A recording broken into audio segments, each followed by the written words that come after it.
আসসালামু আলাইকুম রহমতুল্লাহ। আমি একটা গুরুত্বপূর্ণ বার্তা আপনাদের সামনে দিতে চাই। বিনিয়োগকারীদের জন্য খুব অল্প সময়ের মধ্যে 2 মিনিটের মধ্যেই আমি শেষ করে দেবো ইনশাল্লাহ।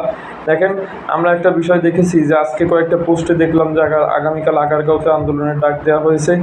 আতিয়ার রহমান নামে এক ভাই ডাক দিয়ে এক ভাই পোস্টে দেখলাম, আরও কয়েকটা ফেসবুক পোস্টে দেখলাম, যেখানে অনেক লাইক কমেন্টস পড়েছে।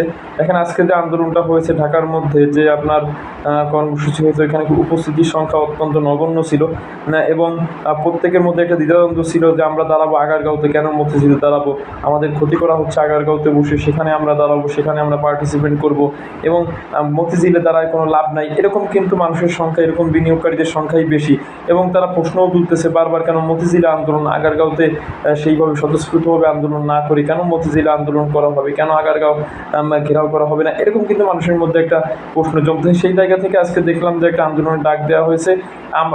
আমিও কিন্তু মতিঝিলে আন্দোলন করার পক্ষে না, আমি স্পষ্টই বলি, যেটা বলবো স্পষ্ট বলবো, পক্ষে না। এবং এই মতিঝিলে আন্দোলন দ্বারা কোনো কাজ হবে না। 2-1 দিন মিছিল মিটিং সমাবেশ হবে, এরপরে আবার 6 মাস কোনো খোঁজ থাকবে না।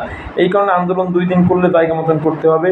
আগারগাঁওতে যে আন্দোলনের ডাক দেওয়া হয়েছে, আগামীকালকে অবশ্যই আপনারা স্বতঃস্ফূর্তভাবে সেখানে অংশগ্রহণ করবেন। কে ডাক দিল এটা বড় ব্যাপার না, কোথা থেকে ডাক দিল এটা বড় ব্যাপার না। বিনিয়োগকারীদের জন্য ডাক দেওয়া হয়েছে।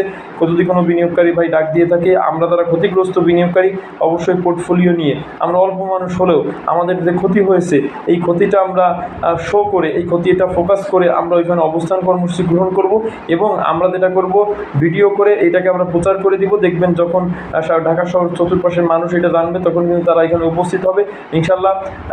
আগামীকালকে অবশ্যই আগারগাঁওতে আপনারা উপস্থিত হবেন এবং আগারগাঁওতে অংশগ্রহণ করবেন ইনশাল্লাহ। দেখবেন যদি শক্তভাবে যদি অবস্থান করা যায়, তাহলে মার্কেট অবশ্যই ভালো করতে হবে এবং এই কমিশনের বিরুদ্ধে কিন্তু ব্যবস্থা গ্রহণ করতে বাধ্য থাকবে সরকার। অতএব আগারগাঁওতে যে কর্মসূচি ঘোষণা করা হয়েছে, সেখানে অবশ্যই পার্টিসিপেট করতে হবে। আসসালামু আলাইকুম।